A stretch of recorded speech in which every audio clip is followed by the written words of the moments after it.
नवरंगपुर जिले में gas booking को नहीं लोकमानक मध्य असंतोष बढ़िबार देखा जहाँकि गैस पर लंबा लाइन देवाक पड़ी। अन्यपटे जिला प्रशासन एक जरूरी बैठक कर जिले में कौन प्रकार गैस किंबा पेट्रोल डीजेल अभाव नथिबा जोगाण अधिकारी कहते गैस सरिबार आशंका करी हिताधिकारी मैंने आगरू नेबाक आसी लंबा लाइन करथुवार देखा मिली।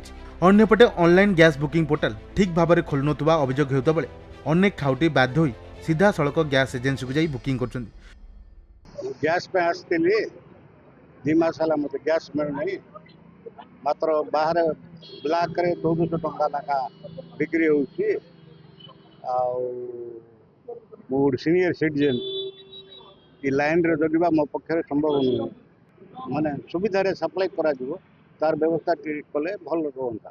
नवरंगपुर जिले में आमर गैस स्थिति बर्तमान किसी सेमती असुविधा होनी सब जगह स्टॉक अच्छी। बर्तमान आम जो आज बर्तमान सब गैस एजेंसी आ पेट्रोल डीजेल एजेंसी मानू डाकिकी गोटे प्रिपेरेटरी मीटिंग आम एडीएम सार सब कलेक्टर सार अध्यक्षतार करूँ से बर्तमान जहाँ कहले बर्तमान आमर किसी गैस किंबा पेट्रोल डीजेल असुविधा ना। फल एजेंसी सामने गैस बुकिंग लोक दीर्घ समय लाइन लगुवा देखा मिली। खाउटी मानक कहवा अनुଯାयी गैस बुकिंग करने प्राय 25 दिन पर गैस मिले बोली एजेंसी पक्षर कहुई। फल रंधा गैस नथिबारु अनेक परिवार दैनंदिन जीवन में असुविधार सम्मुखीन होती। परिस्थिति को नहीं खाउटी मानक मन में तीव्र असंतोष देखा देइछि।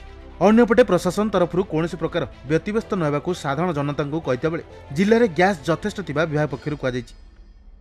आज नवरंगपुर एडीएम को अध्यक्षतार नेचुरल गैस और पेट्रोलियम डिस्ट्रीब्यूटर एक आज मीटिंग होता गुड़ाए जिनस आज आलोचना है किंतु कहवाक चाहिए नवरंगपुर जिले में गैस और पेट्रोल यथेष्ट परिमाण में अच्छी मौजूद अच्छी। जनसाधारण कह हड़बड़ाइबार ना घाबरा व्यतिव्यस्त रहार किसी आवश्यक ना। नवरंगपुर जिले में आवश्यक परिमाण पेट्रोल और गैस अच्छी तो समस्त को गैस